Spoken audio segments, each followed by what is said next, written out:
Hello everyone, Phoenix Knight here. Welcome to the channel, and welcome to a new playthrough on the channel. After our slight misfire in the Legacy of Cthulhu last week, which I am going to come back to, I've already got a scenario kind of perking around in my head for that one, we're going to continue our RPG tour, our unofficial RPG tour for the month. We're going to debut a new space RPG that's also advertised as an adventure war game as we play 5 Parsecs from Home from Modiphius Entertainment. This is about a ragtag crew of galactic trailblazers and engaging in some sci-fi combat. So we'll be giving that a whirl. I've actually never played this on the channel. It's looked very cool, but I wanted to give it a try. So a little bit of backstory in terms of why I'm doing this game. So there's another game that's actually been catching my eye of late, but I've been very hesitant to pick that up. That game is actually Undaunted 2200 Callisto. I'm very interested in the sci-fi theme of that one, but there are a couple of things making me a bit gun-shy about picking up Undaunted 2200 Callisto. The first is that it's a brand new series to me. Granted, I've heard very good things about Undaunted as a series, but I'm just very hesitant about adding anything new to the collection. The other thing that's making me hesitant about Undaunted is that it's very scenario-focused, where once you play through all the scenarios, there's really nothing open-ended in there. So that's making me hesitant about pulling the trigger on Undaunted Callisto. So I wanted to give this a try to see if I like something more open-ended, or if I like the more scenario-focused stuff. So we're going to give this a whirl. Plus, I've been really liking the RPGs I've been playing this month. Although some of that, too, has been helped by the fact that they're set in a universe I'm very comfortable with. That being the Cthulhu mythos. So maybe that's helping my enjoyment of those games. But we're going to give this a whirl and see what I think of this one. But in order to get into this one, we need to meet our crew first. So we've got a rather ragtag crew here. I've also got our 6 standees over here that represent each of our characters. First up, which is which here? Okay, so I think this one... Technically, they're all humans, but the standees represent... The standees may look a bit different, but in the official configuration of the game, they're all humans. So this one is the leader of the captain of our crew by the name of Jada Lungu, and we'll have a little bit of backstory on the characters and how each character works. Then, number 2 is another human by the name of Georgine Ingison. We'll probably see a bit more about them in backstories. Then we've got this standee being another human by the name of Rashana Anselmi. Let's see, we got alien with a... So this one, I believe, yep. Number 4 on our character is another human by the name of Sophia Kramer. Again, I'll tie them all together with a backstory. This one is... Guinevere, hang on, I can't read my own handwriting. Guinevere Mounts is the name of this one. And then the last one, this standee, is Gerolamo Axelson. So let's go ahead and tie them together with a little bit of backstory. And I'm going to need a random die roll. I've got a giant book of random tables over here that I'm going to use to fill in some of this stuff. And actually, there's one blank that I'm going to need to fill in here. So, as part of our backstory, we're going to start with our first crew member. Jada Lungu was born on the mining world of 68 Tansen Alpha, which is also going to be, I'm getting slightly spoilerific, but that's also where our adventure is going to start. And I've got a little bit of story on how we're going to get there. She was born into a working-class family who had been working the mine for generations, but Jada longed for a life of fame and fortune.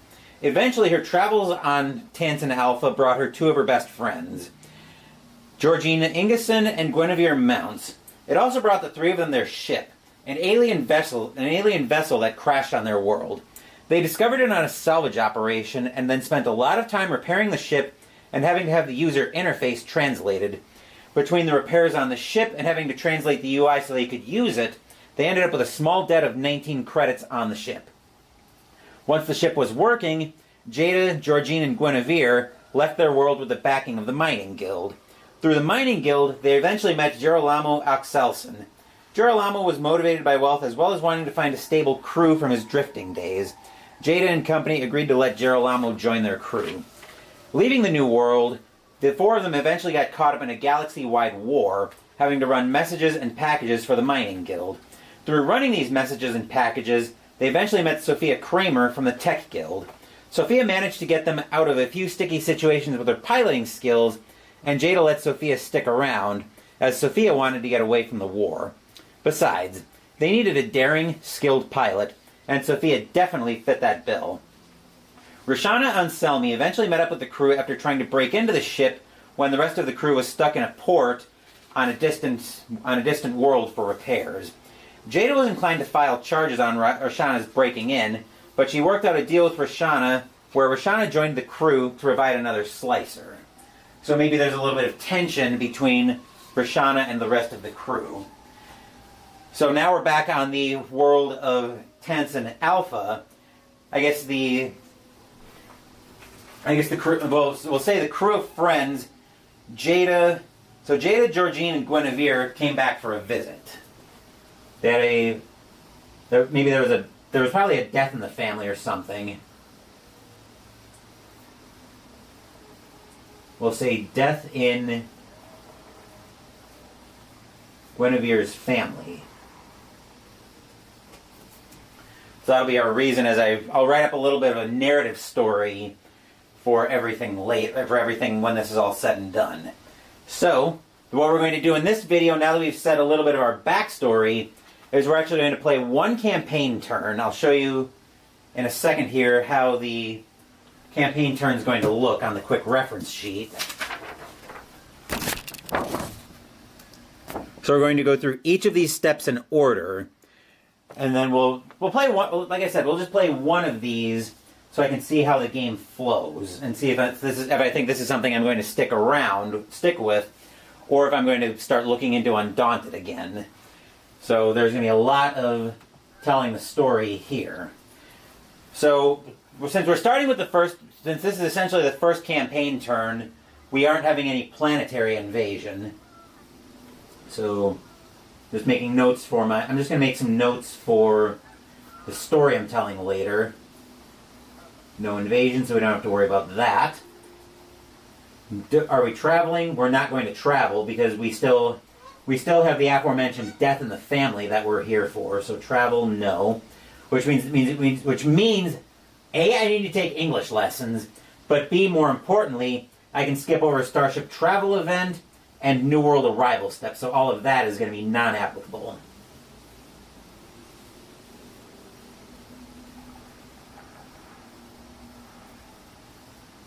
New World Arrival.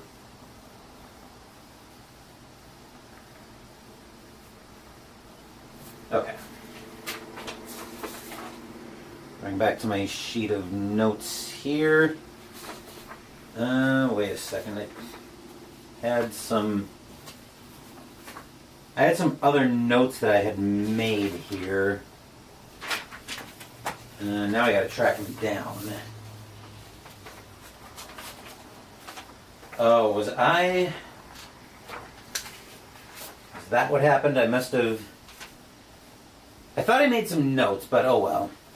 I think we can work with this. So, I know there was some stuff that was giving us credits. So we've got a couple of points of 1d6. So, as part of Roshana's background, she gave us a plus 1d6 credits, so 5. Then we've got Sophia with the Tech Guild, giving us another 4. Then as part of her motivation was fame, no. What motivation would have given her plus d6 credits? I gotta consult the book for that one, which I put the book right here. Let's see. The motivation table, probably wealth it looks like. Okay, what did I do with the... Oh, here it is. Alright, that's another 1 credit. Let's see, motivation. Another wealth motivation from Girolamo, giving me another 5 credits. And yet another wealth motivation from Guinevere. Another 1 credit.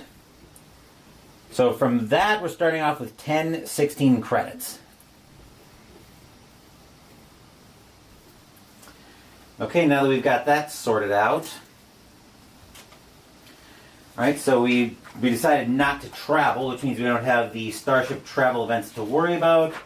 New World Arrival is not a thing either. We also have to resolve upkeep. We have to resolve upkeep costs, which is 1 credit, so we will definitely pay that. I'm actually going to grab a dial for credits.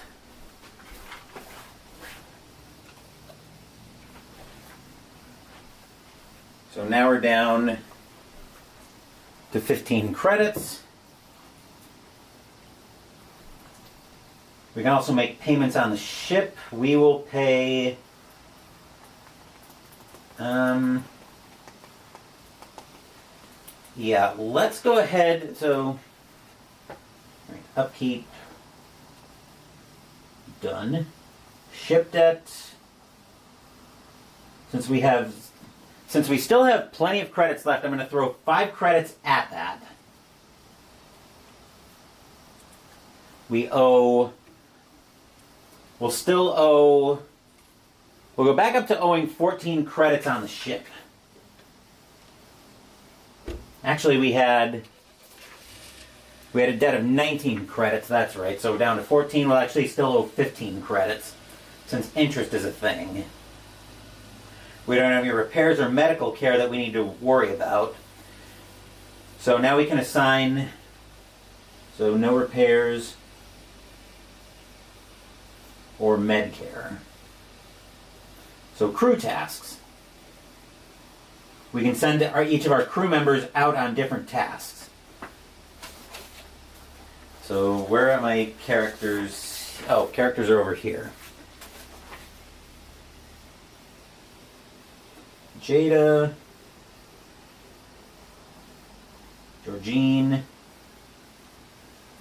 Roshana, Sophia, Girolamo, and Guinevere. So what do we want to have each of them do?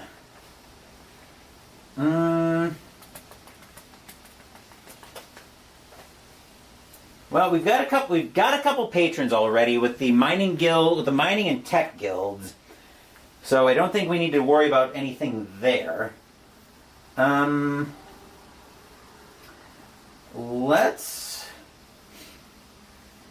we can find a patron, train, trade, recruit, explore, track, repair, or decoy to try to prevent rivals from finding us. We actually do have 1 rival, but I'm not too worried about them.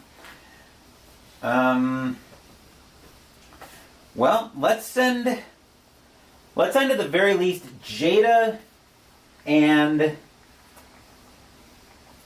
Let's send Jada and Georgine to train. Since they're buddy-buddy, they'll definitely hit the gym together. Roshana will send her... Let's have her and Sophia go exploring together.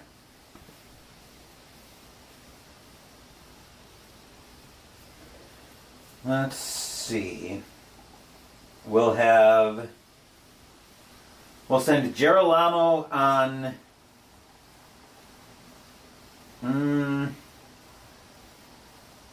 Let's actually send Girolamo to the gym as well. We'll train. And Guinevere... It's kind of early for me to be trying to do much in terms of scoring new equipment or expanding the crew. So I think we're going to send Guinevere to explore as well.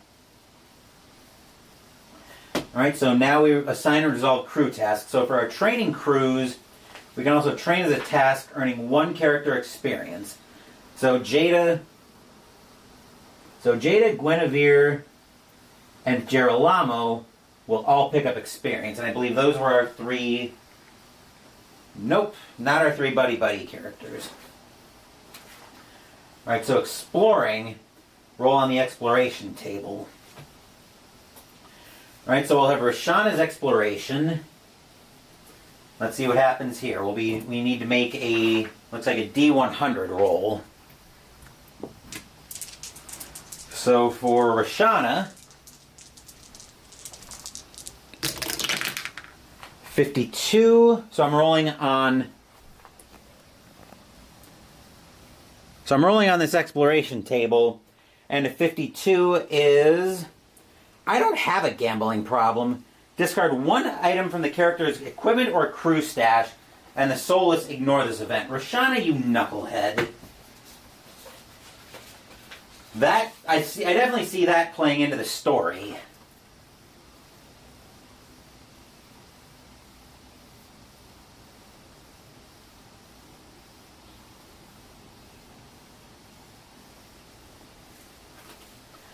Let's see, Roshana's got her military rifle. Oh, that's bad. She's going to discard the... She's going to discard the nerve adjuster.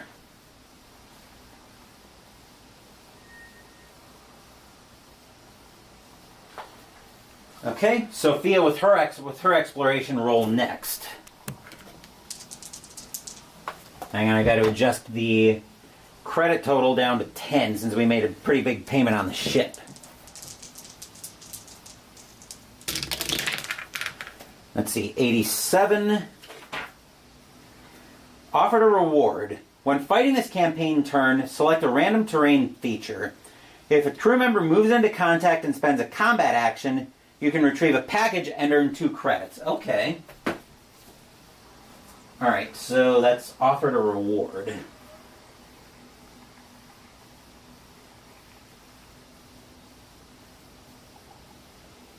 Let's see. Random terrain feature.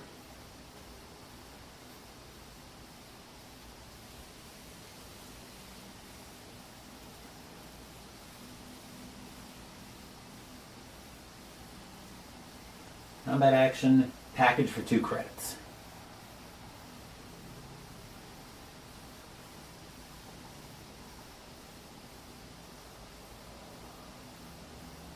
Okay. That's interesting. And Guinevere will make her exploration roll.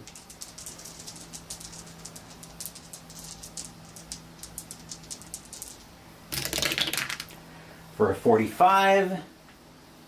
A tech fanatic offers to help out. Pick a damaged item of equipment and roll 1d6. On a 5 to 6, you have fixed it for free. An engineer instead spends the afternoon talking shop, earning +2 experience. We don't have anything broken that we need to repair.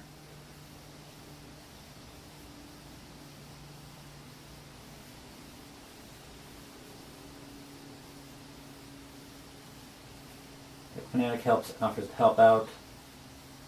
Fixes something for free. Except that we had nothing to fix, so nothing happens there.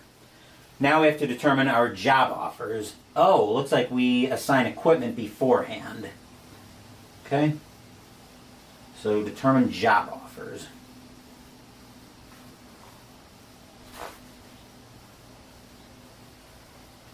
Alright, so as well as who the patron is, let's see. So if you received a job offer from a patron or began the campaign with 1, we began with a couple. So let's roll. We had the Tech Guild or the Mining Guild that I worked into the story. So let's see.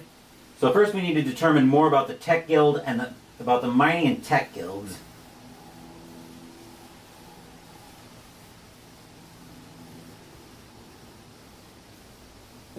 And we've got a patron table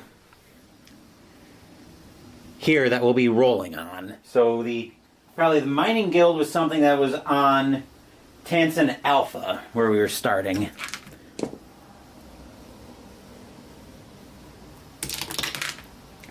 That's a cocked die. That's an 8, so it's a private organization. which means there's no special note that we need to worry about.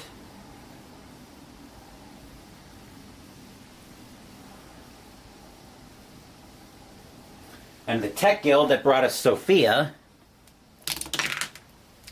7 is a wealthy individual, so the Tech Guild is bankrolled by somebody wealthy.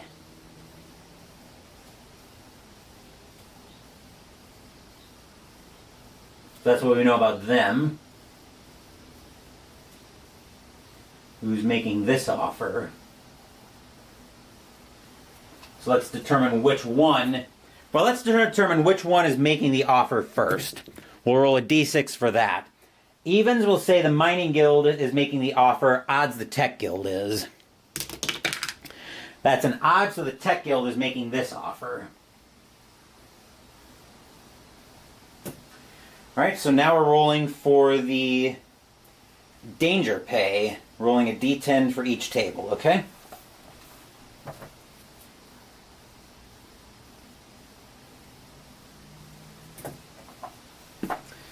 Okay, so we're rolling a d10 for danger pay.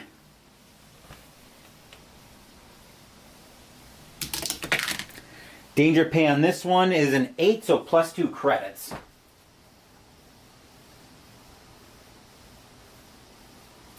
And then the time frame, so how long we have to finish this. So this one we're not working for a secretive group.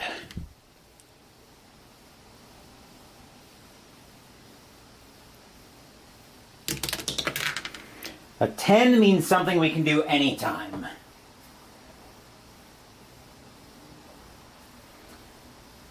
Okay? Alright, so now we can roll a d10 for each category. So this is an individual, a wealthy individual that we're making. Let's see if there's, whether benefits, hazards, or conditions apply. So actually, we'll probably roll up a job for the Mining Guild as well. So we've got benefits, hazards,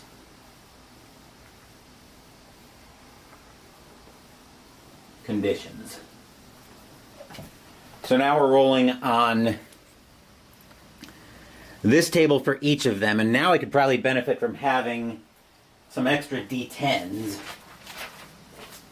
which fortunately I can borrow some of my ticker dice from Momentum Football, since I won't need those anymore.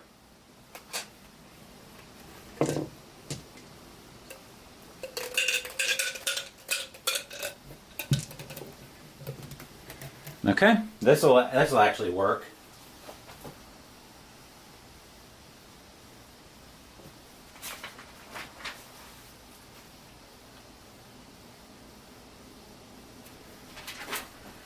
All right, so we're going to roll 3d10 so I can roll this all at once. The brown die will be for benefits. What did I say? Yeah, brown die for benefits. Red die for hazards. Green die for conditions.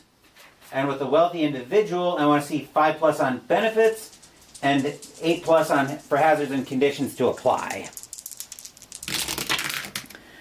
None of them apply in this job.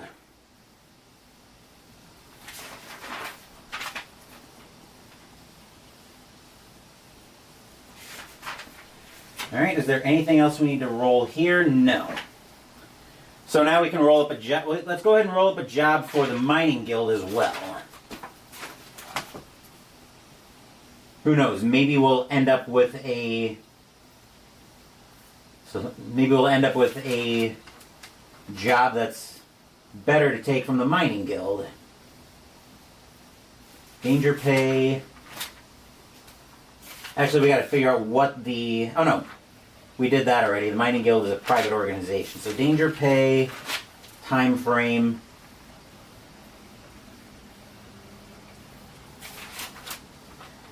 benefits, hazards, conditions.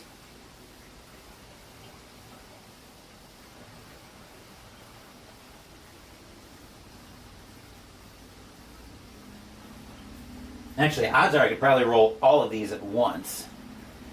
I would need 5d10, which is probably not that big an ask here. No, it's actually not.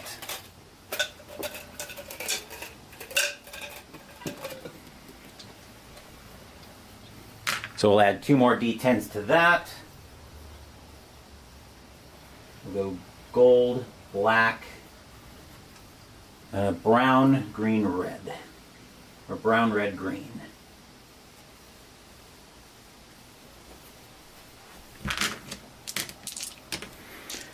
Okay. So now that I've got that sorted out, gold die is for the danger pay, black is for the time frame, brown is for the benefits roll, red is for hazards, green for conditions. This way I can roll all 5 at once.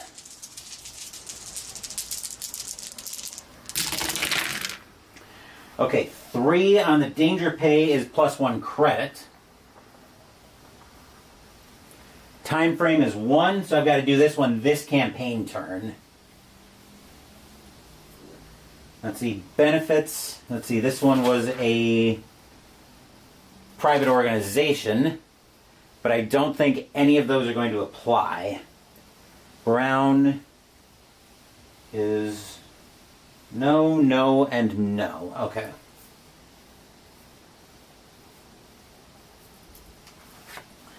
All right, determine job offers. Assign equipment that I've already done that.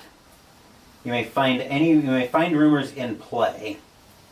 All right, we don't have any rumors here. And then we'll choose our battle.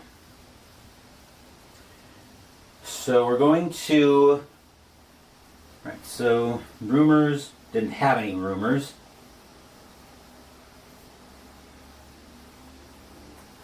Check for battle. Or check for battle. So first, to see if our rivals found us. We don't have any rivals, so that won't be applicable. Which means we can select our job. So here I think we're going to carry out the patron job for the mining guild.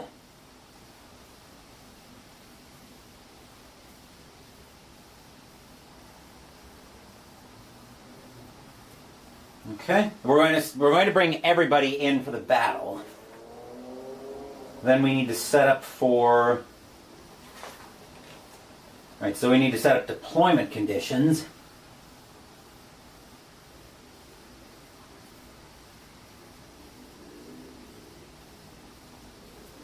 We'll be rolling on. So we'll be rolling on the deployment conditions table over here to figure out what our condition is, and since we are on a patron job, we're going to use a D100 roll.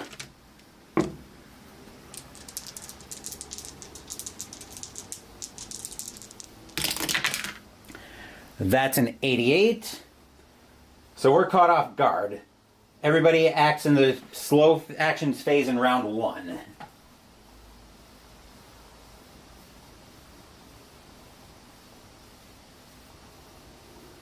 Slow actions phase in round 1.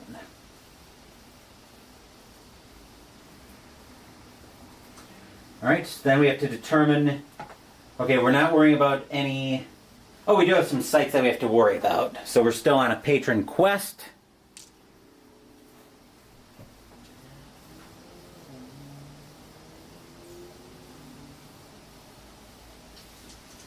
Notable sites. So a 25 on this table is documentation, so we will gain a quest rumor.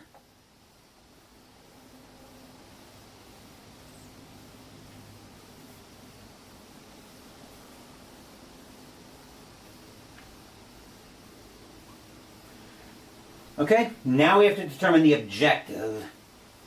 Since we are on a patron mission, we'll be rolling on our patron mission table. That's a single D10.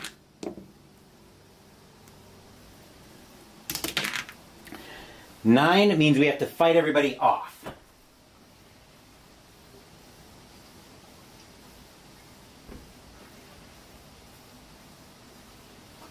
Okay, next we need to determine the enemy. So fight off means we basically just hold the field. So it's a pretty simple combat mission. Alright, then we have to determine the enemy. So first roll a D100 on the enemy encounter table. Which, okay, so we're rolling on... So now we're determining who we're actually fighting.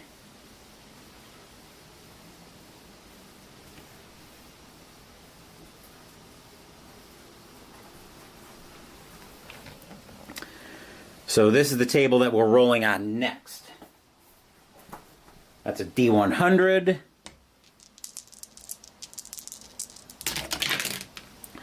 $21. We're fighting off a criminal element.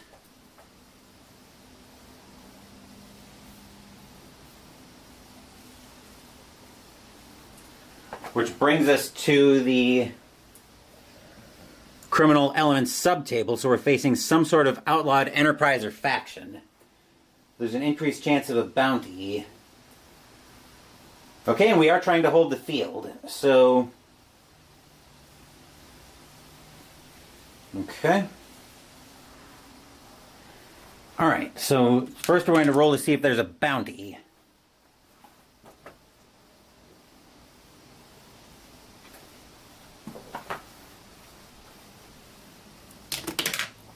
No extra bounty. Alright, so now we also have to worry about if they get even at the end of the battle, but we're getting ahead of ourselves there. So first we need to see what the roll actually is. So we need to see what we're actually fighting.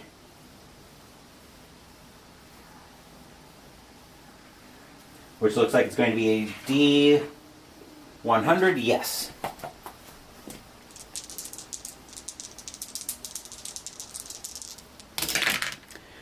$58 means we are going up against pirates. Oh, delightful.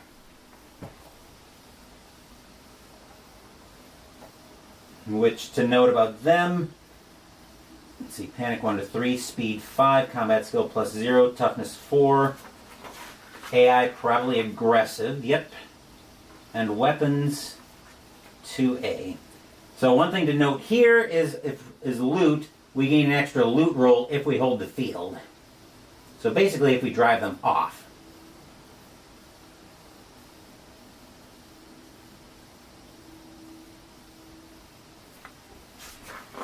Okay. And that is our... So now we set up the battlefield. Is there an individual role for... So is there something else we need to do? Let me see if there's anything else I need to do in terms of setting up the battlefield. Okay.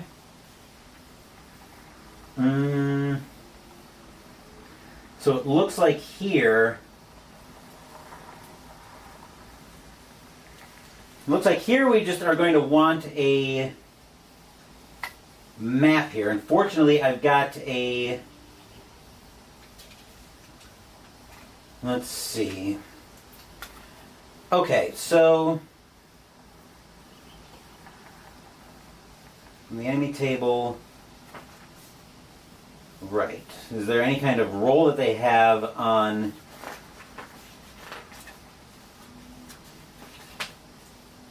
So determine, okay, so now we determine the number of opponents is affected by the crew size. Roll 2d6 and pick the higher result.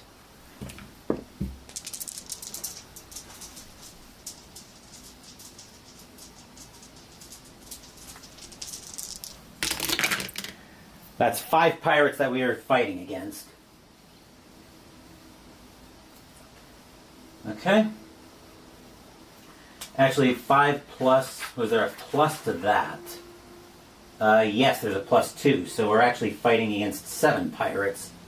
But we are playing on easy difficulty, so... I thought there was a... Okay, add the... Oh, here it is. Remove 1 regular opponent, so we'll actually be down to 6 pirates for the difficulty. Okay.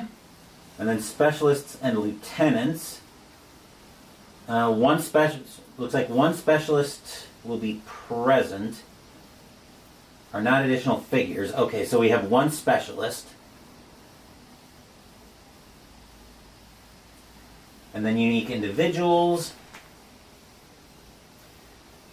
Alright, so unless fighting an invasion battle or an enemy from the roaming sub-threats. Okay. So we roll 2d6 to see if we're attacked by a unique individual.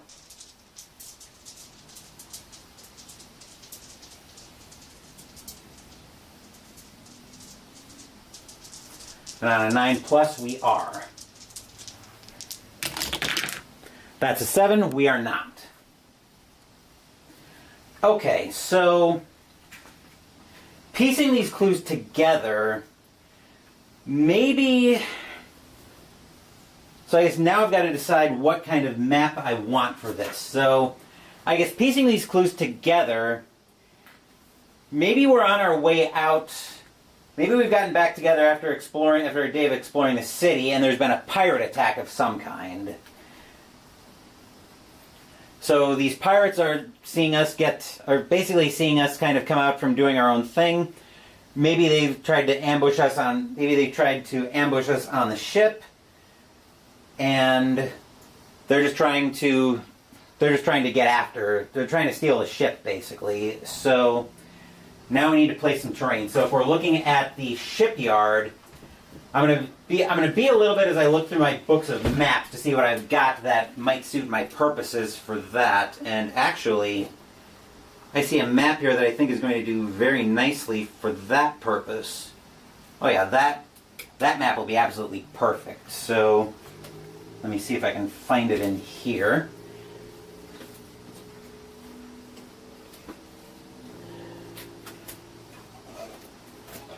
$35.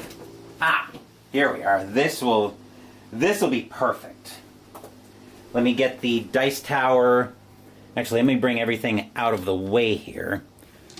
Actually, I'm going to put these dice back away, but I do have the map I want for this one.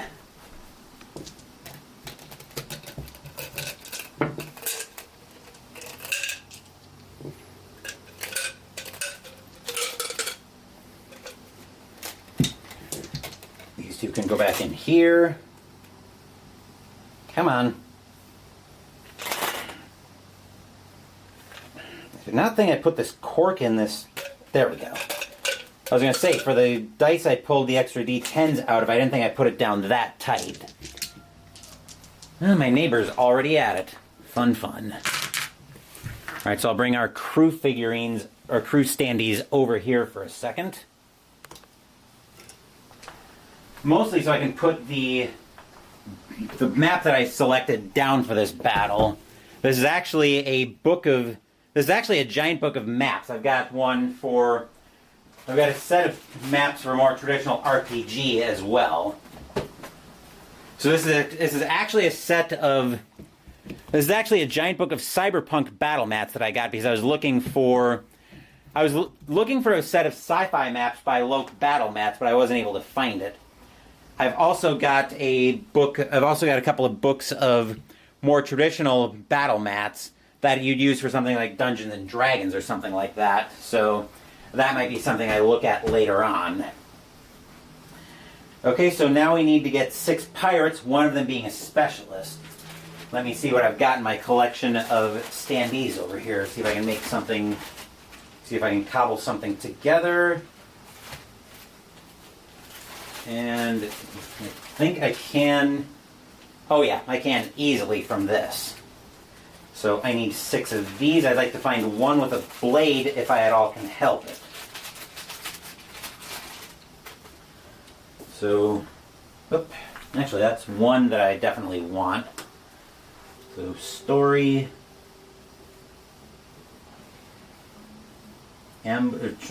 Pirates trying to...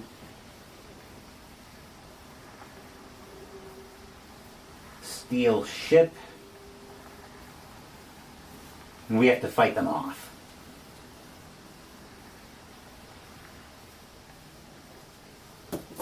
Right. Actually, we can probably pull this together pretty easily. 4, 5, 6. Perfect. We'll get some bases out.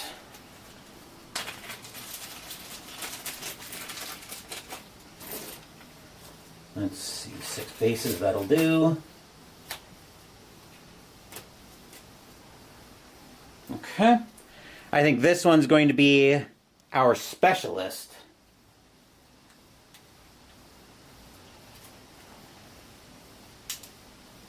Might have to push some of the plastic out. I was having some problems getting these into the bases last night.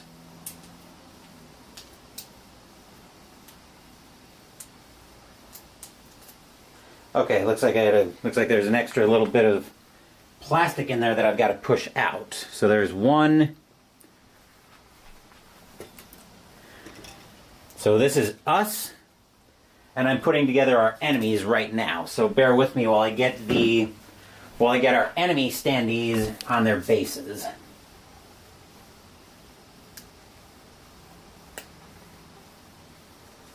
Two.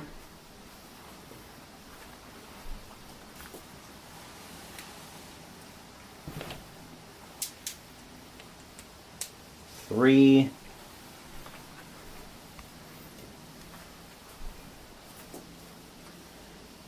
4.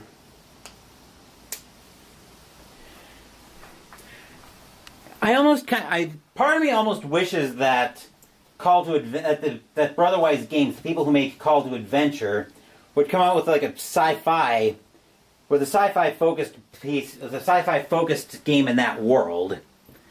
That way you could use, because I like Call to Adventure for generating backstories for high fantasy games, like your Dungeons and Dragons, your Dragon Ages, which I do have Dragon Age RPG that I want to try out at some point. But the backstories from Call to Adventure don't really necessarily work in a sci-fi universe. So there are enemies, and then we're just setting everything up at this point. So, randomly select the edge that we're entering from. So looking at the map, I think it probably makes sense, given that this looks like a spaceport. Actually, I'm going to take a drink of my Crystal Light.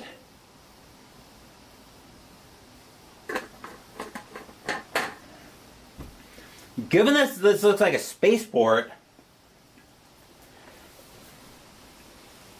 I think we could probably conceivably be entering from really any angle, and we've even got some, I don't know if these are like conveyor belts with crates on them or what they are, but maybe this is a storage facility from the looks of it in the spaceport, and these probably would break line of sight, which reminds me, do I still have my... I had a line laser pointer that I was using, and I think this is it. Looks like I got a few laser pointers in here. Let me see what kind of laser pointers I've got in here. Okay, so that's a line laser pointer. I've got... Oh, I know what happened. I think I had a... Okay, so I've got... And that one was a flashlight. Okay. I know what happened. So the reason I've got two different line laser pointers here is I ordered one from eBay, and then I picked another one up from my local game store later. So that's why I've got two line laser pointers, but of course I've got another point laser pointer in addition to the usual laser pointer that I use. So I've got quite a few laser pointers, but what I'm going to say is that anything on this ramp is probably higher elevation, I would think. These features, what look like maybe storage of some kind, is going to break line of sight. These are probably walls as well, so I think those break line of sight. And then this feature down here will be the very lowest point, like where the ships are being stored or being docked. Fight in shipyard. So I think that's how we're going to do that. So the pirates are probably So the pirates are probably all situated around our ship. Okay. So yeah, we'll be entering from here, and we see the band of pirates that are trying to ambush the enemy. Which one was our specialist? Okay, this one was the specialist.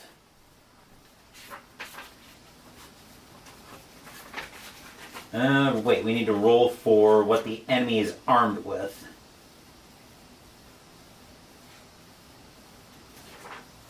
Okay, I gotta figure out what everybody's armed with before we set up the figures, so hold on a second.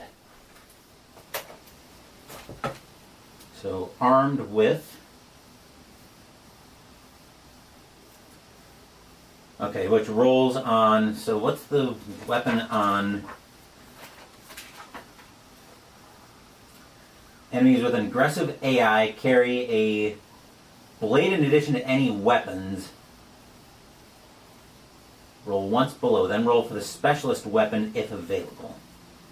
Okay, so they're rolling on... So pirates are going to roll on... Pirates are rolling on this enemy weapons table. They're rolling on 2. They're rolling on table 2 for that. And then specialist A. So let's bring the dice tower back into shot. Where do I want to put the dice tower here? Let me move my figures out of the way, bring the map over to the left, and I can put the dice tower on that side. Perfect.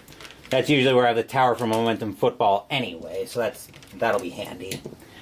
We'll roll for what the normal pirates are armed with.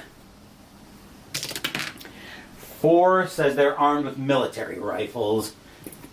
So maybe a band of pirates that have gone rogue and kept their weapons. All right, and then the specialist rolling on column A to be armed with. 6 is a handgun and a ripper sword. Oh, fun.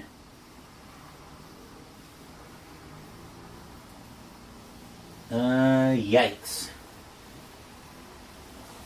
Handgun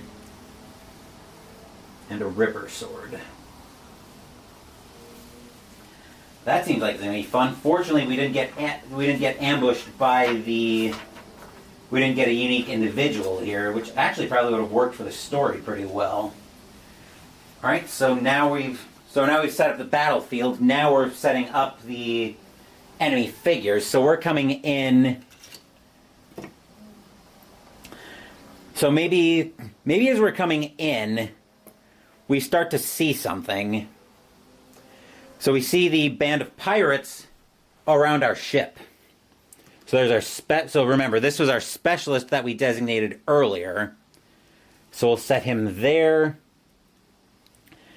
Then he'll order everybody to fan out. So one will go there, another one here, another one will go here behind this wall.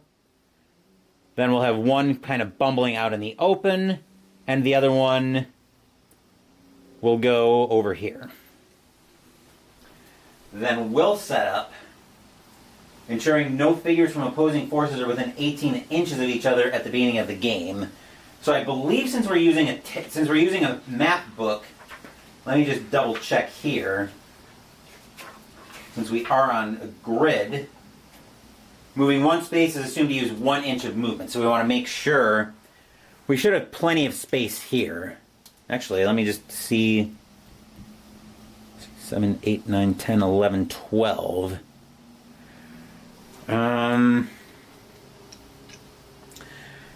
Okay, so I think the way we can do this is we'll have... Now I need to reference who's who. So we'll have the...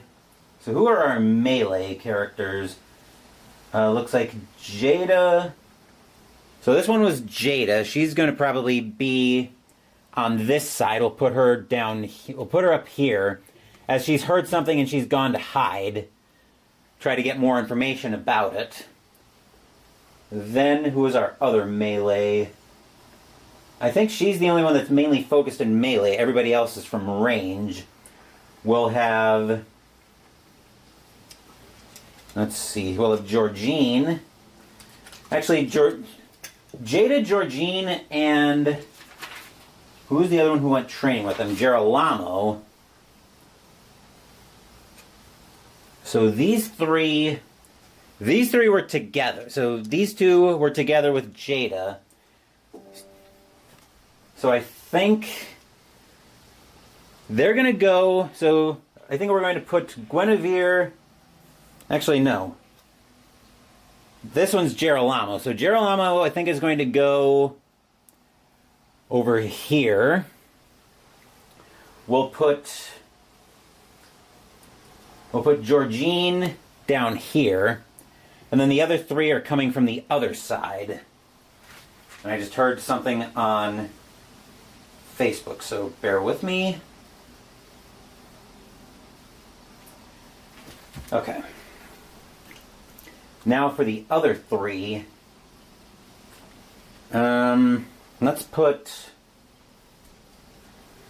Let's see, so we've still got Roshana, Sophia, and Guinevere to place. I think my plan is I'm going to send at least one of my snipers over the top, because I was figuring this was highest elevation. So I'm going to put Guinevere. That's Guinevere up here, with the plan of keeping her along the top to maybe shoot down. Then we'll put. Then we're going to put Sophia down the stairs a little bit, hiding around this crate wall, I think. And we've got, and our last mini here is Roshana. We'll place her down here. So that will work. All right, aggressive and rampaging will set up in one cluster with 1 inch between each figure. So we actually need to set them up a bit tighter than that. So with that in mind, since we are on... Okay, so if they're all around the ship, it actually probably makes sense. So with 1 inch, so 1 space between each figure. So I think everybody's actually going to be set up. Is diagonal a setup we could use? Yes, it is. So I think we're going to actually go there, there, there, there. No, that won't work. There, and here. So the pirates are happening on our ship and basically trying to hijack it is kind of where this is going. So now we're all set there. First we'd have the reaction roll, but let's see. So everybody's going to act in the quick initiative phase, actually we have to act in the slow initiative phase first, or the slow actions phase. So, alright, so we don't have to worry about so we're not worrying about seizing the initiative here. I need to go back to character details here. Since we're all human, I'm going to get a bookmark out so I can mark. Actually, we can use an extra sleeve for that.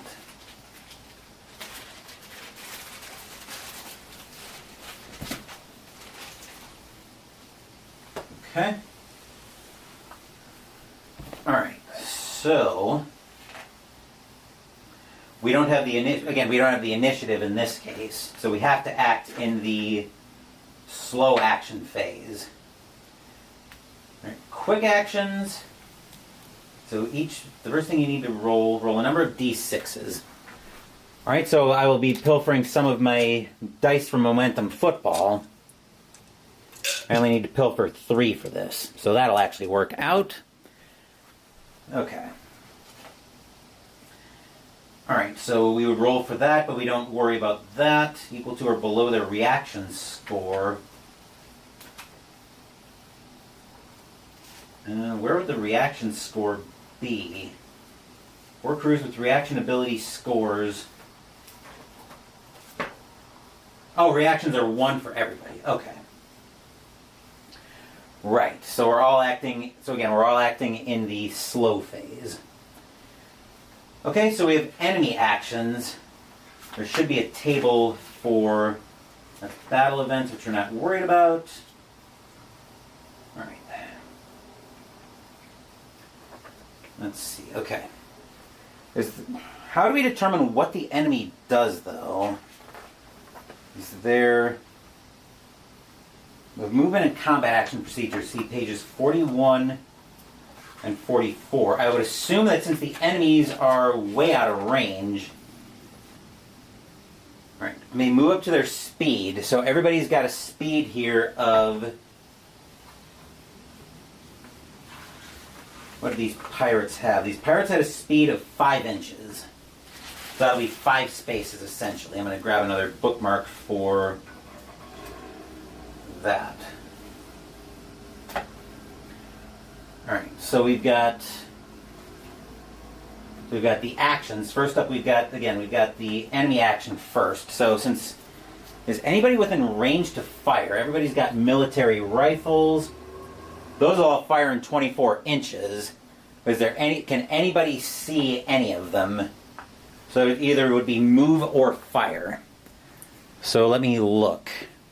So first we'll look at this pirate. No, no, no, no, and no. This one. No, no, no, no, no, and no. Yeah, I don't think anybody can see anybody to fire. No. Nope. No. No. Okay. Yeah, it looks like line of sight is not going to be a thing for anybody. So what I'm assuming, the way I'm assuming line of sight works here is probably pretty typical in this case. So, alright. Let me check combat here. Unless within 3 inches of a visible opponent, you may fire at any visible target. Okay. If line of sight crosses another character between the firer and the target. That still doesn't completely establish line of sight. In cover is probably the keyword that we're looking at in terms of line of sight, but I'm not finding anything. Okay, so alright, so cover just adds a +1 to the cover just adds a +1. So I think the way I would do this is everybody's going to move. I believe the action is move. I believe it's move or shoot for combat. We'll advance at least half a move toward them, remaining as cover.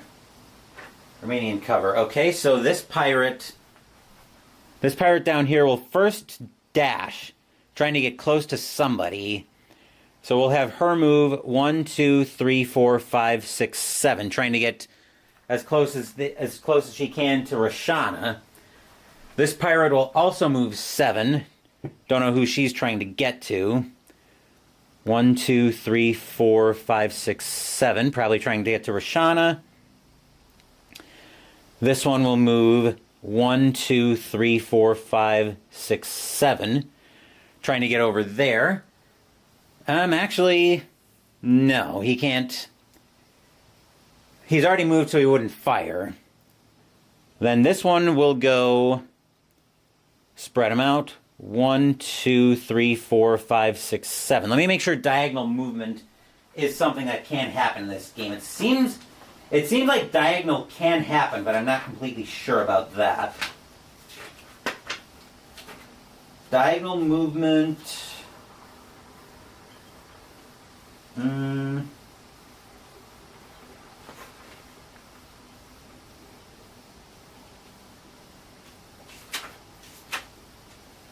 I wish there was an example on explaining movement. That's not... Oh, enemy movement.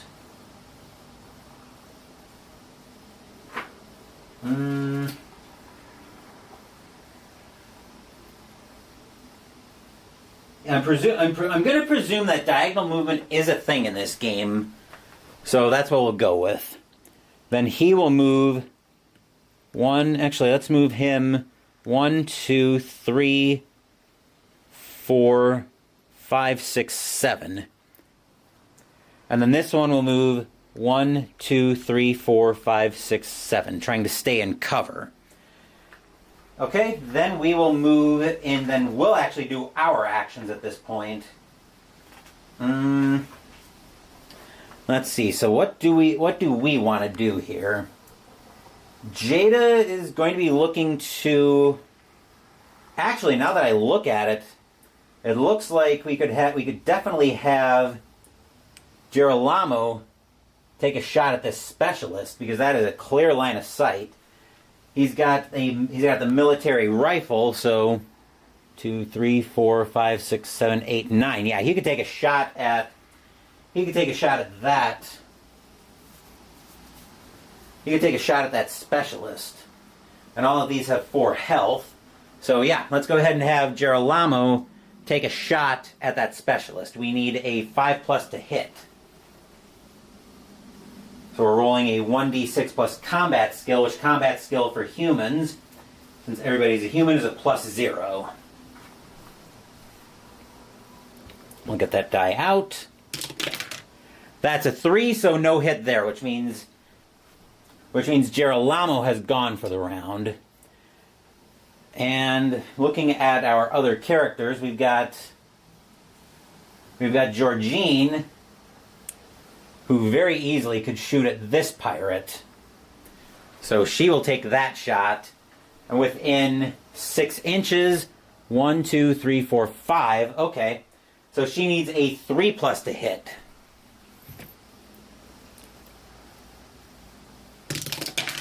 That's a 3, so that'll do for a hit. And damage bonus with the... We were using the colony rifle. That's what it is. I was trying to remember so there's no damage bonus there. All these pirates have 4 health, so we roll for damage. That's 3 damage. Do they get a saving throw of any kind? I don't think they do. No. Okay, so this one... So this pirate... I'm going to get some spin down so I can track damage.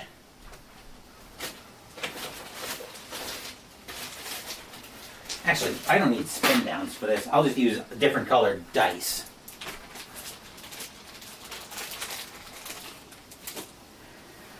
So this one's taken 3 damage.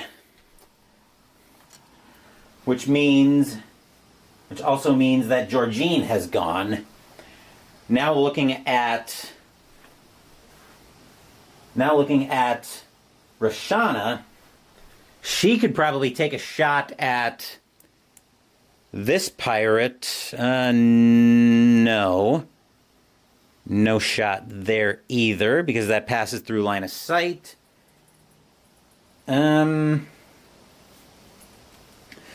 Let's see. So what do we want to do with our other 4 pirates, our other 4 crew members?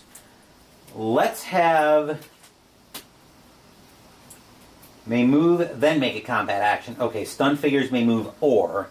So technically, this specialist should have been able to shoot at...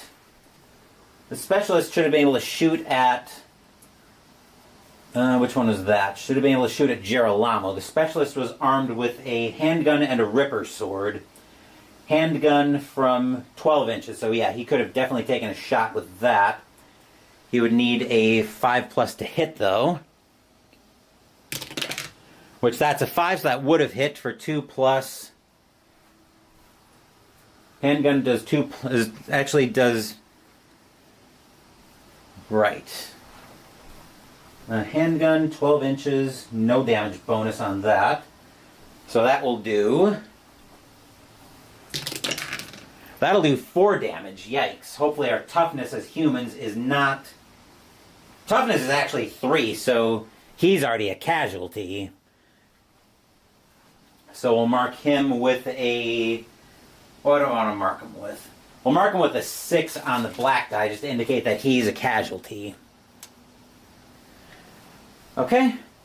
And then, actually, I think these 3, let me grab a point laser pointer for this one.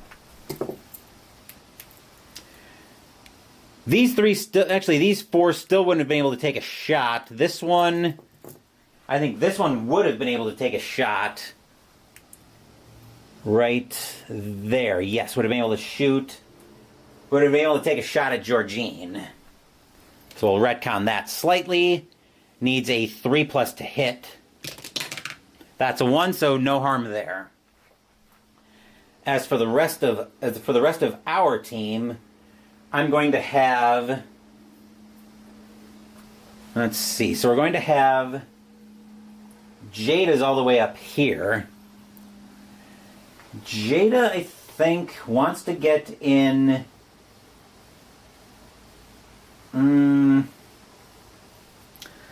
Let's have Jada get in. So movement is 4 inches for 4 inches for humans, right? Yes. All right. So we can't. Actually, we could move 1, 2, 3, 4 and take a shot at this specialist, which I think we'll do. 1, 2, 3, 4.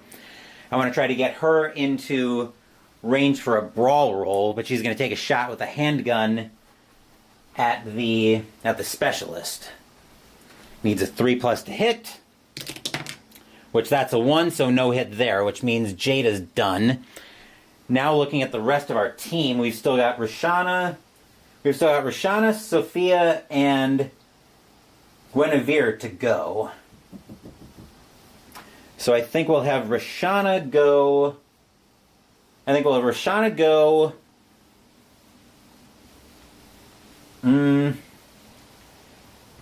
Actually, let's actually have Guinevere go next. I definitely want to send more of our snipers up top. So Guinevere is going to move 1, 2, 3, 4. And then she'll be able to shoot down at this pirate. I don't know if there's, we'll find out if there's any kind of bonus for shooting on elevation. Probably not, but no harm in looking, I would say.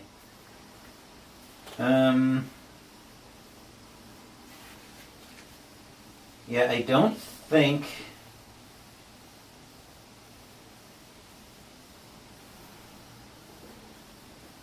Let's see, brawling is not a thing. Enemy targeting. Okay, we can aim more precisely. Yeah, it doesn't say anything about elevation being a thing, so probably not. So she is going to aim at this pirate, which means we can re-roll any 1s that we get, and we need a 3+ to hit. That's a 6, so we definitely hit. I don't think there's anything on a natural 6 when you hit, though. If the result equal at, so if it's a hit regardless of the source.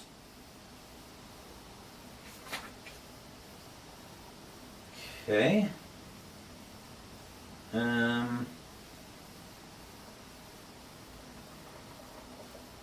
Okay, so right, so we did aim, but we'll roll for damage. That's 1 point of damage, and the colony rifle doesn't have any damage bonus. So 1 damage on this pirate, and now Guinevere has gone. Now we've still got Sophia and Roshana to go yet. So I think we'll have actually we'll have Sophia step out of cover. 1, 2. I'm going to plan on sending her back up top. We'll have her shoot at this pirate for now. We have 1, 2, 3, 4, 5, 6. So we have 3 plus to try to hit. Which that's a 1, but we were aiming. I forgot to declare that we were aiming.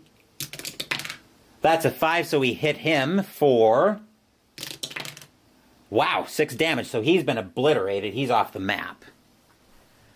Right, which means he's gone. And we've got Roshana left to go.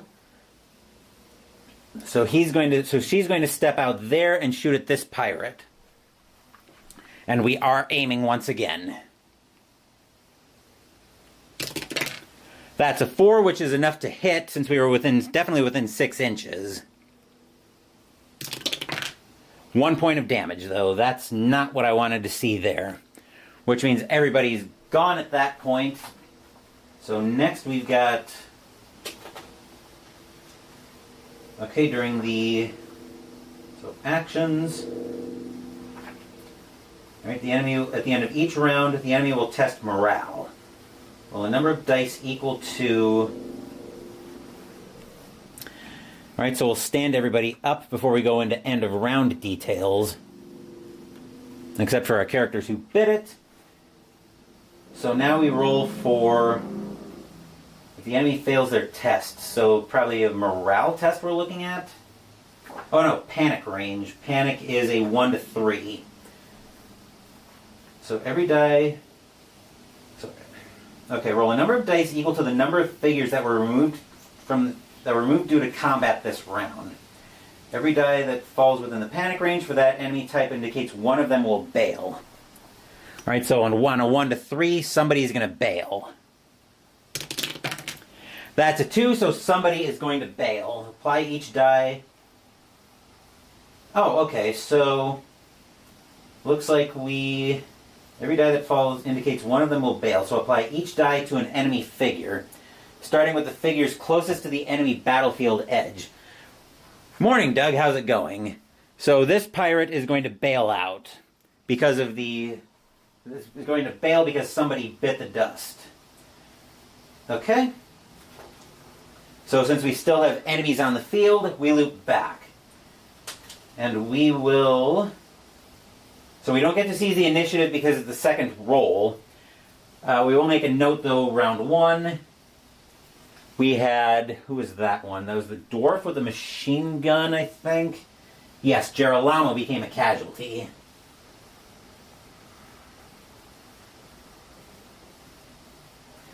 Okay, so now we have the reaction roll. 1, 2, 3, 4, 5. Since we got 5 figures left, and I'm going to grab my dice cup for this.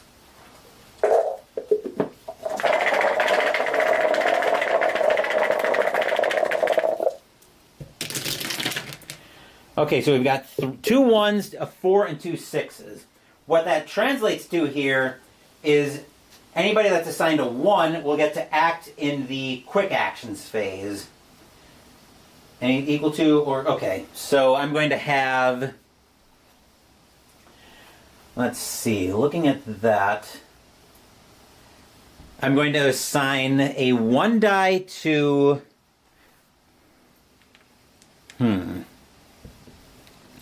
So I've got a 1, a 4, and 2 6. I've got 2 1s, a 4, and 2 6s. I'm going to assign a 1 to... I'm going to assign a 1 to Jada. I'm going to give a 6 to Guinevere because she's our sniper. So I want to be able to move... So I'm going to have to move her around a bit. Who else do I want to assign a 1 to? I probably want to assign a 1 to somebody who's in melee and is actually... So someone who's already going to be shooting. Let's assign a 1 to Roshana as well. Then I've got a 4 and a 6 I need to assign. Let's give a 4 to... Let's give a 4 to Georgine and a 6 to Sophia. All right, so in the quick actions phase, we get to have Jada. So in the quick actions phase, we have Jada and Roshana acting. So Jada is this mini, so she'll be done. She's going to move 1, 2, 3, getting into Brawl, intending to use her Broad Saber. And in a Brawl, we roll 1d6 plus combat skill, plus 2 melee. Okay.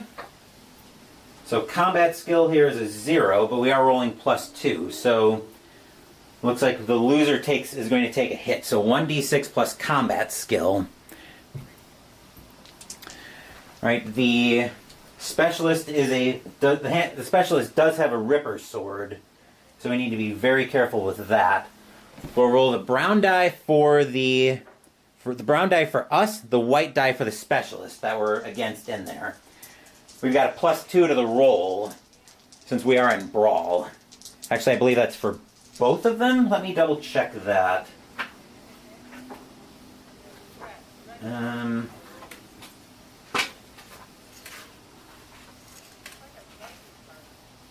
Let's see.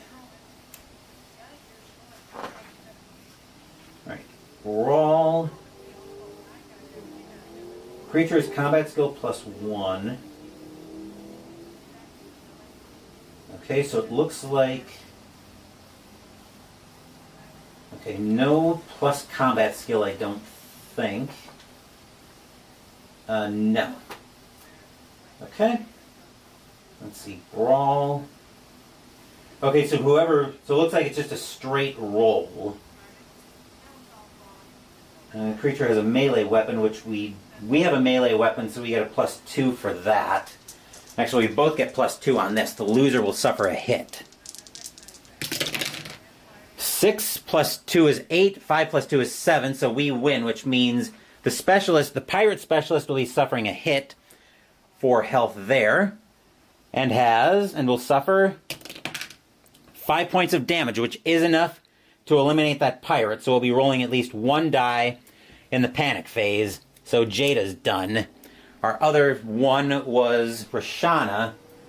Roshana will be taking a shot at this pirate that she hit earlier in the round. Since we're within 6 inches, we need a 3+ to hit. And we are aiming. That's a 4, so we do inflict a hit for, hopefully a little more than 1 this time, please. 2 points of damage, so we're up to 3 damage on that pirate, which is something, I guess. And Roshana's done, which means we can pull that die over as well. Which means everybody else now is acting in the slow phase. So this pirate, we established the pirates had military rifles, which means this pirate will be shooting at Roshana. Needs a 3+ to hit. Which that's a 3, so that will be enough for a hit for 6 points of damage. Yowza, so we've got another casualty.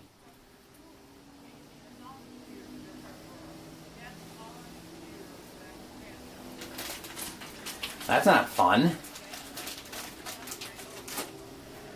So we've got a pair of casualties already, which means we'll probably, on our next campaign turn, we'll probably have to go try to expand the crew. So that one's done. This pirate can't, well, there's no point to shooting through now. So they're going to be trying to loop around, probably to take a shot at Sophia. 1, 2, 3, 4, 5, 6, 7. Yeah, taking a shot at Sophia. Which a 3 is enough to hit for... Jeez, another 6 damage. So we've got 3... We've got 3 casualties already.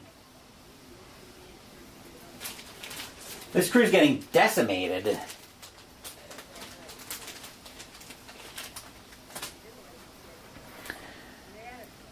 Delightful.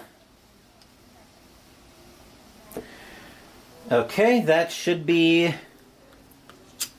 Not quite everybody. We've still got this pirate to act, taking a shot at Who is that one? Taking a shot at Georgine.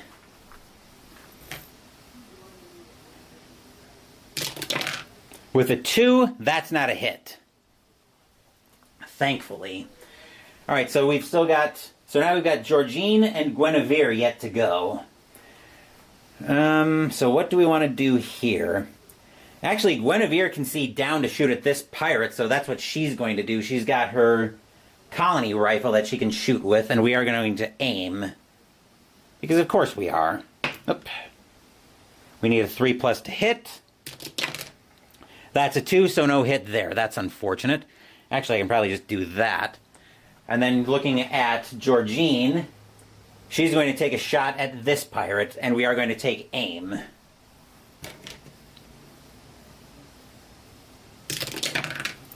That's a 1, so we get to re-roll that. That's a 2, so no hit there. Alright, which means everybody's gone, so anybody that's not a casualty can stand up.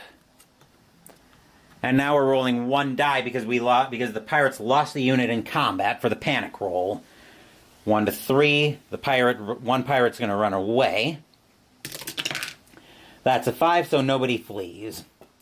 And now we've got a new round of reactions.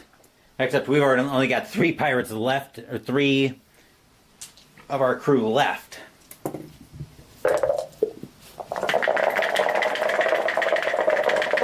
So let's see what the reactions roll happens to be. We've got 1 and 2 2s. So I think the 2, I think we're going to give a 2 to Jada and a 2 to Sophia. Or not to Sophia, to Guinevere. 1 will be going to Georgine because I need to get her to try to take this pirate out, especially the way the pirates have been rolling today. So with that in mind, I want to try to... So Georgine's going to end up in Brawl most likely. I think in order to force that situation, I'm going to have her move 1, 2, and take a shot at... do I want to have her take a shot? Or... Yes, I will have her take a shot at this pirate. And we are going to take aim.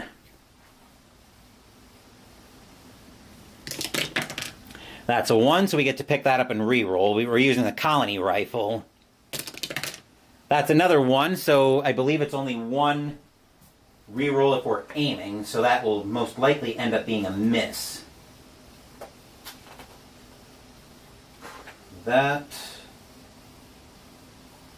Yep, that will end up being a miss. That's unfortunate. So now our enemy pirates are going to act. This one will take a shot with the military rifle. Needs a 3+ to hit. That's a 6, so definitely a hit for another 5 damage. Seriously? Where's my pen? Round 3 makes Georgine now a casualty.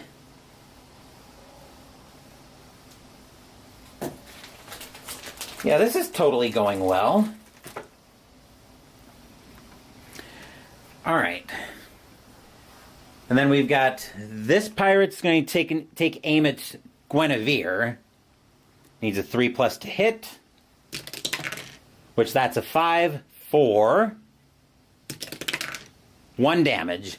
At least somebody can survive a hit. The problem is we don't have any armor to speak of.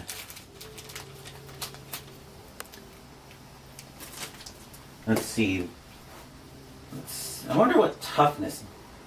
Toughness I don't think was affecting anybody of our crew. Actually, toughness might give Guinevere a saving throw. I wish there was more explanation for what some of these keywords actually meant.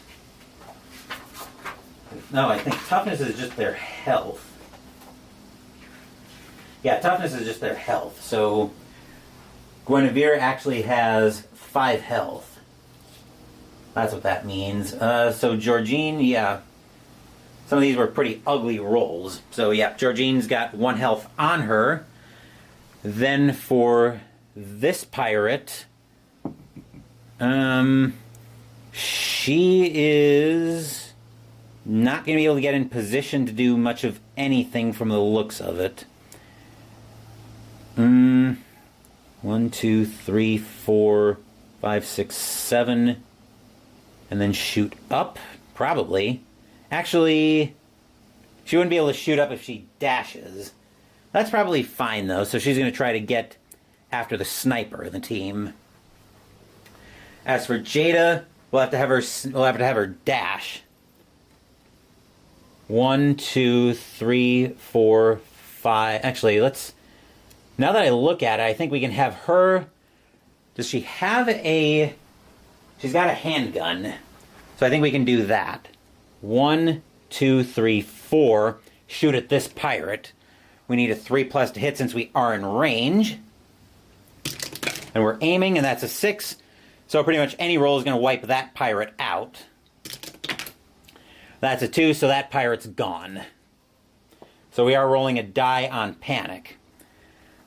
And then for Guinevere, she's going to shoot at... She's going to shoot at this pirate and take aim. That's a 1, so we get to re-roll that. That's a 4, so we hit that, and once again, any roll is going to take it out. For 5 damage, so we obliterate that pirate. So everybody's gone now in the round, which means we get to roll for our panic roll. We took out 2 pirates in combat, which means we've got to see if this one bails on a 1 to 3 on either of these dice. And both of them mean this pirate's going to bail, so we do hold the field, and the battle is finally over, but at very deep cost. At a very deep cost to our crew, as we ended up with having 4 casualties, so only Jada and Guinevere survived. Which means now we go into post-battle. So we resolved rival status, but we fought an opponent that isn't a rival and held the field. Okay, so with pirates, though, there was a special modifier, wasn't there? Oh, it's with criminal elements. So when rolling to see if pirates on tax and prime become rivals, we roll a 2d6 with a 1 on either die, indicating that we've got them as rivals. All right, so we've got our 2d6.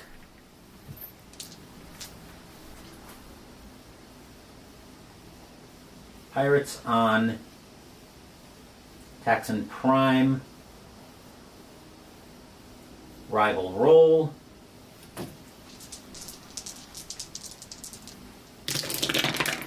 That's a 1, so one of them is a 1, so we do have rivals. So they do become rivals. We succeeded in a patron mission. When we travel to a new planet, all patrons become available. Okay? So the patron mission's been resolved for the mining guild.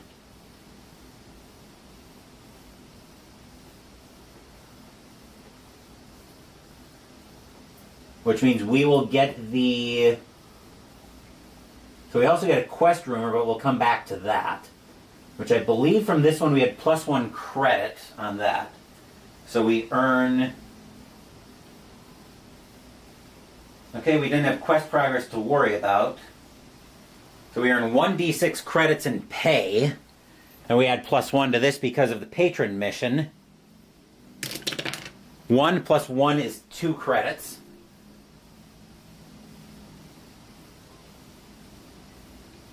So 12 total. So I've got my dial over here that I'm using to track that. All right, patron status, quest progress, get paid. Then we've got battlefield fines.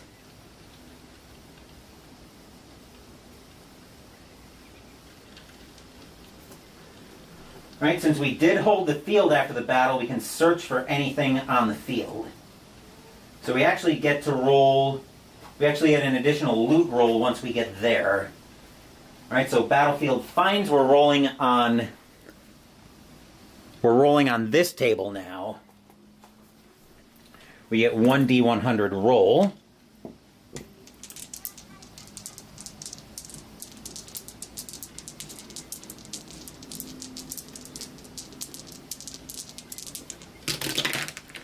That's a 70. So we get debris. 1d3 credits worth on the scrap market. And the way we'll roll a d3 is we'll take a d6, and we'll essentially 1 to 2 is 1. We'll divide by 2 and round down. Actually, we'll round. We'll round up. 1 to 2 will be 1. 3 to 4, 2. 5 to 6, 3. That's a 1, so we get 1 credit worth of debris. Alright, so then we have to check for an invasion. If the enemy listed just battled as an invasion threat, except it's not, so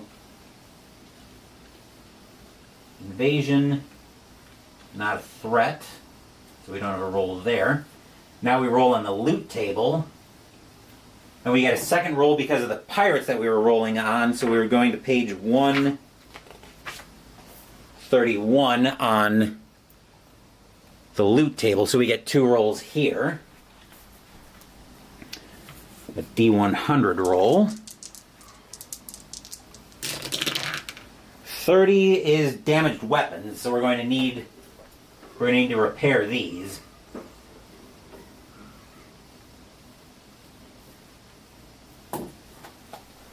That will take a... Okay, so now we go to the weapons category subtable for the first roll. Actually, I wonder if I could... Are these all D100 rolls? I think they are. Yeah, so the way we're going to do this is I'm going to roll this all in one shot. So I'm going to use the brown D percentile roll for the weapon type and the red for what weapon we actually find.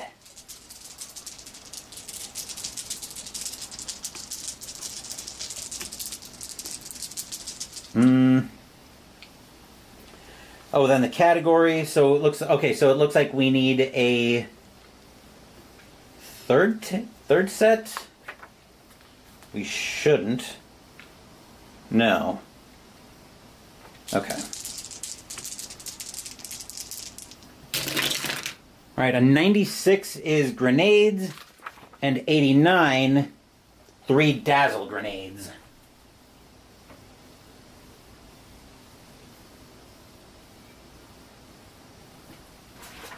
So those are damaged, which means those will need to be repaired. And then as for our next type of weapon,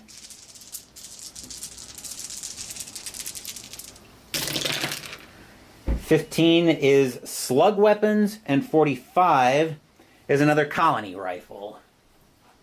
More firepower equals more good.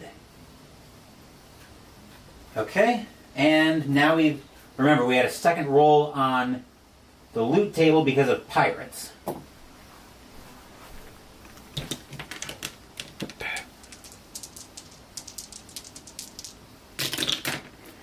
$36 damaged gear.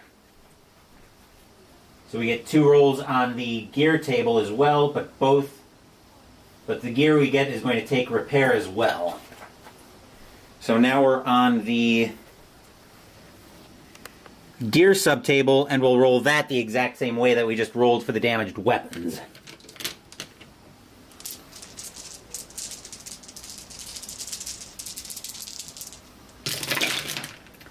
$30 is gun sights, and $39 is a quality sight.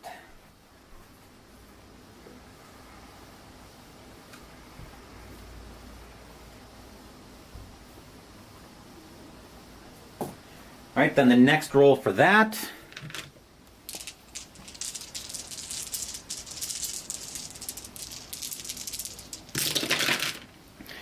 19 is a gun mod, and a 2 is an assault blade.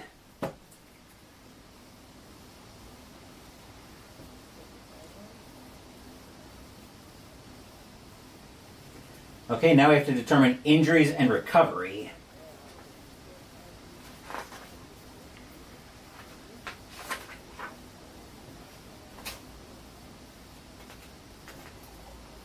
Okay. Any character that became a casualty must roll on the injury table below. So now we're rolling on this table when we ended up with 4 casualties. So our first casualty was, let's go to, okay, you weren't a casualty. So we had 4 casualties. Let's go to, let's actually work from the top down. So let's go to Girolamo first.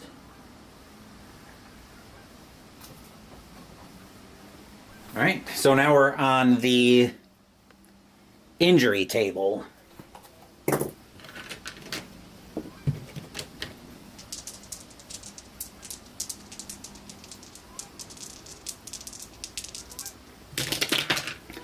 That's a 36.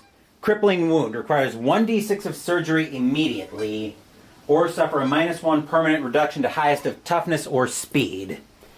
So that's going to be 1d6 surgery, which we'll pay for the surgery. Let's see how bad it's going to be. Ouch! 6 credits of surgery right off the bat. Yeah, we gotta pay it. That was pretty bad. Alright, then we'll go to Georgine, who is our next casualty. Same roll.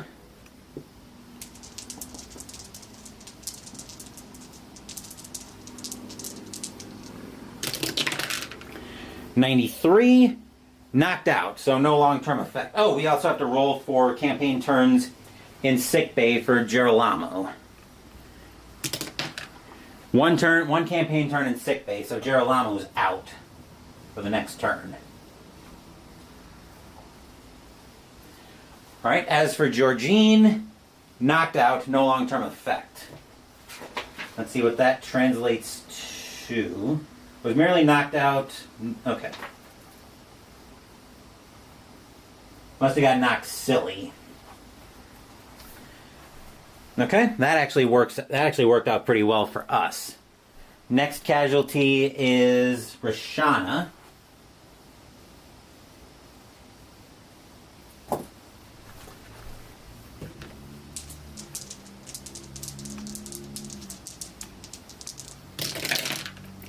That's an 8. Uh-oh.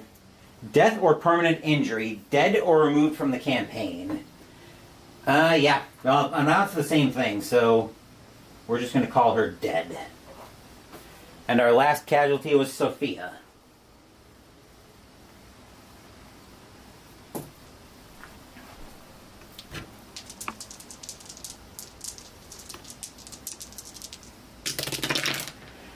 $90, knocked out. So Sophia also got knocked silly. Okay, experience and character upgrades. Each character that participated in a battle will now earn experience points. Okay, so that means Jada and Georgine get 3 experience because we survived and won.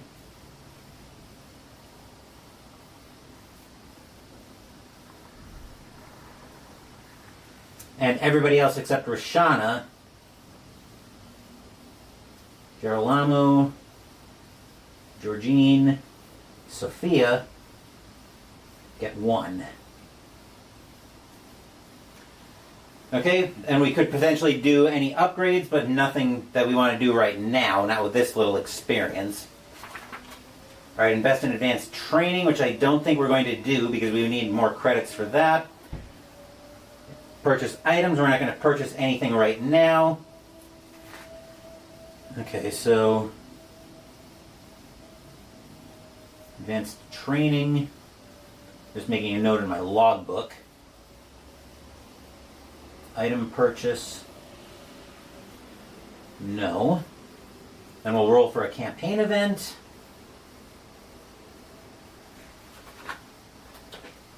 Oh, we do have a quest rumor that we gained from holding the field. So I'll make a note of that. And the campaign event, select a random... Oh, that's random, okay.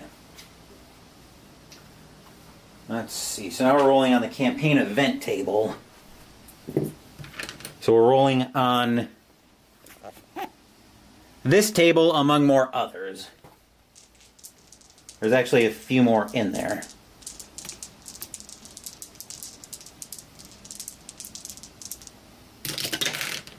Alright, that's a 6. The life support system on the ship needs upgrading badly. Upgrading the life support system costs D6 credits. Great.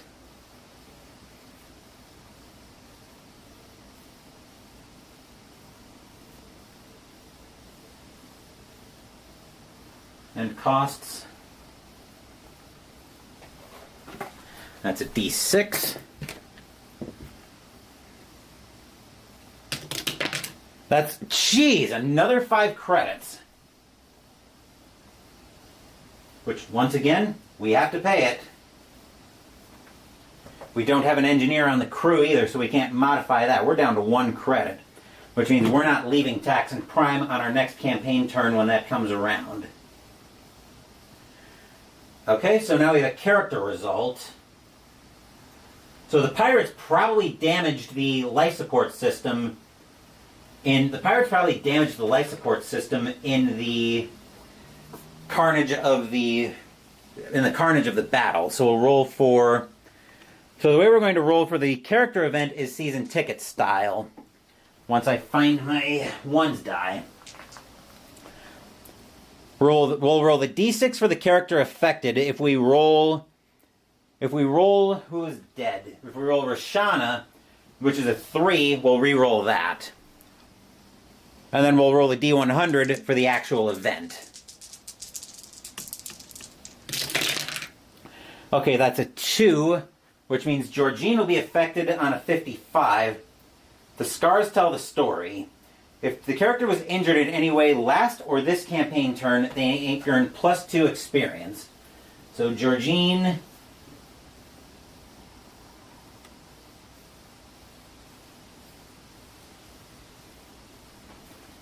actually did take some damage. So, yeah. So she gets another +2 experience. And then check for Galactic War progress, which I believe only matters if this was part of a war. If this was part of the Galactic War, which it was not. So we weren't so we didn't invade anything. Or we didn't have anything invaded. Which means we are done with this campaign turn. So now I'm going to put the stream into Be Right Back while I type up the story from this mission. So, give me a little bit of time while I type this up.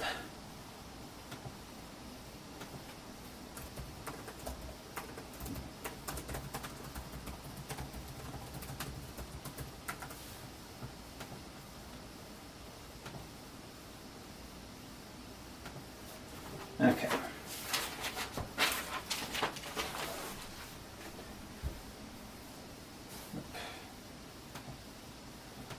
And write this from Jada's perspective. I will be around interacting with chat, but I'm just going to type up this entry.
Oh, I forgot to deal with the random terrain feature. Oh well.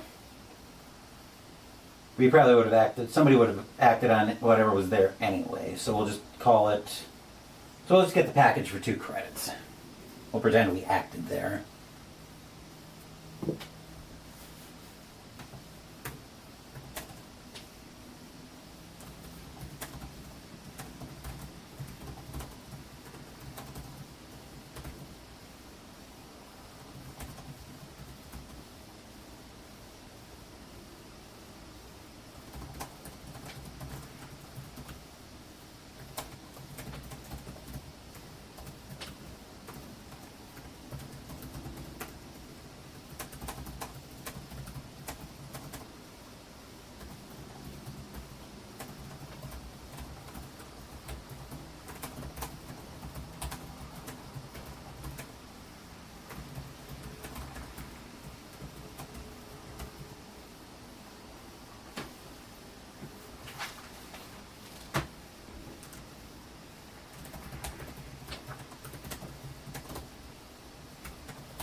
Actually, that's from the tech world.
Mm-hmm.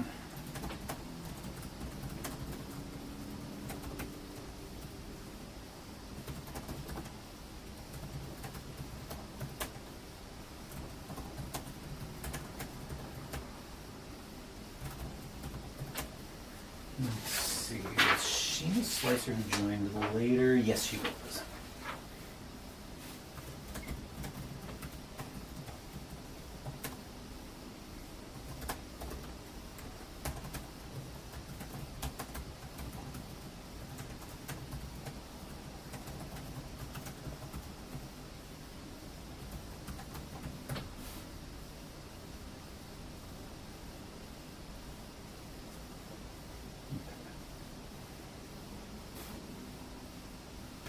Right.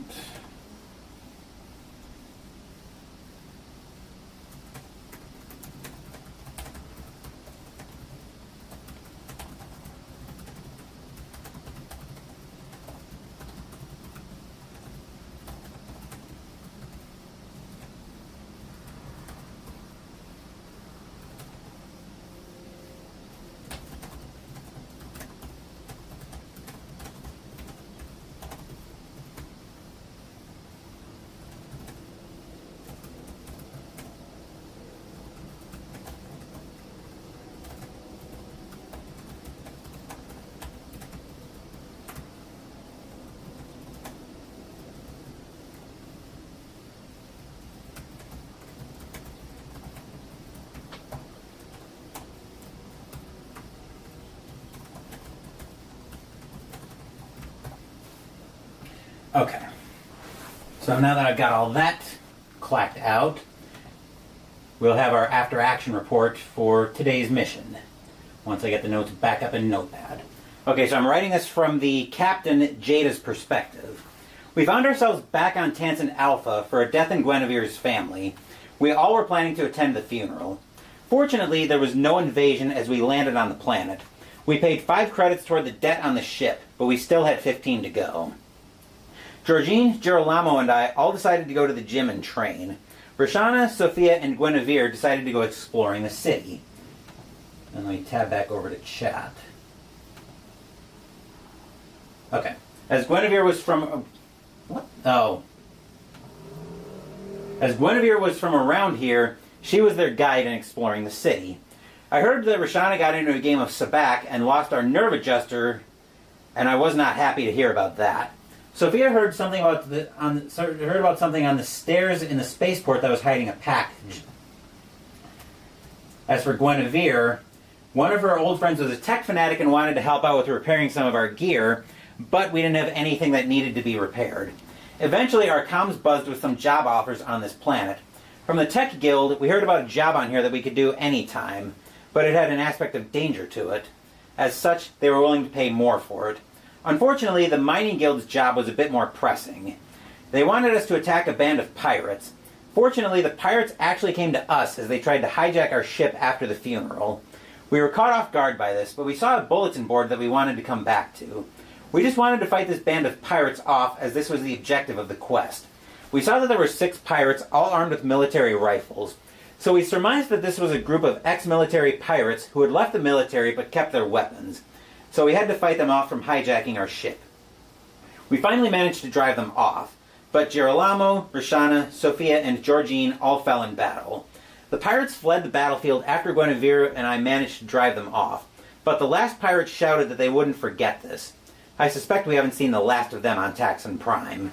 After finding some debris along with some damaged dazzle grenades and another colony rifle, we also saw a gun sight and an assault blade that could be mounted on a rifle. We turned our attention to the crew. Girolamo needed surgery pretty badly, and it was very costly. For how much it cost, though, I'm surprised at how minor the damage was. The price must have been bad, but Guinevere explained that he was the only surgeon around. As for Georgine and Sophia, they were just both knocked silly. Roshana wasn't as lucky, though. Our good Slicer was dead, hit by a blaster bolt to the head. We knew we'd have another funeral after this. As we went to fly, we discovered that the life support system was badly damaged, needing to be repaired immediately. That took another big bite out of our credit supply, and Georgine cleared the cobwebs from her battle scars as she learned more from her scars. We'll have to stay here for a while. that will do it for this playthrough of 5 Parsecs from Home. I actually did kind of enjoy this game, even if a campaign turn ended up being a little bit longer than I think I would have liked. I think I would have liked this to have been a little bit faster. Admittedly, this is also my first time playing the game, so that might have been affecting my speed with it a little bit. But I do like the story. I do like the heavy narrative focus where you're able to write your own story for this one. So I will have to pull a new. I'll probably have to send somebody recruiting on Tax and Prime, since I have a feeling A, we're going to come back to this game, and B, we're going to be stuck on this planet for at least another campaign turn. So that will do it for this playthrough of 5 Parsecs from Home. Still busy coming up on the channel. Later this afternoon, we're going to be starting the divisional playoffs in the 1972 playoffs in Momentum Football. We'll be over at RFK Stadium as the Minnesota Vikings will be playing the Washington Redskins with a berth to the NFC Championship game on the line. Wednesday, we'll be debuting a new Historic Wings game on the channel as we play SOE Lysander. And on Saturday, Mystical Munchies will finish out of the official Catan cookbook with the dessert, homemade fudge bricks. As for next week, I originally had Cthulhu Death May Die scheduled on the channel because I wanted to do the Relay Rising episode, but when I was unboxing everything, I realized that I didn't have the monster cards that I needed for that episode. So instead, we are going to stick to the Cthulhu Mythos, but we're going to go back to our freeform session of Call of Cthulhu and see if we can finish up Nick Larson's story there, as he's been captured by Serpent People after the train he was on to San Francisco got ambushed. So we'll have more on that story next week. Thank you for watching the video. Please give the video a thumbs up and subscribe to the channel. Be sure to turn on notifications so you get my content. Be well, stay safe, take care of yourselves and your loved ones, and I'll be back with more videos in the future. Until then, take care everyone.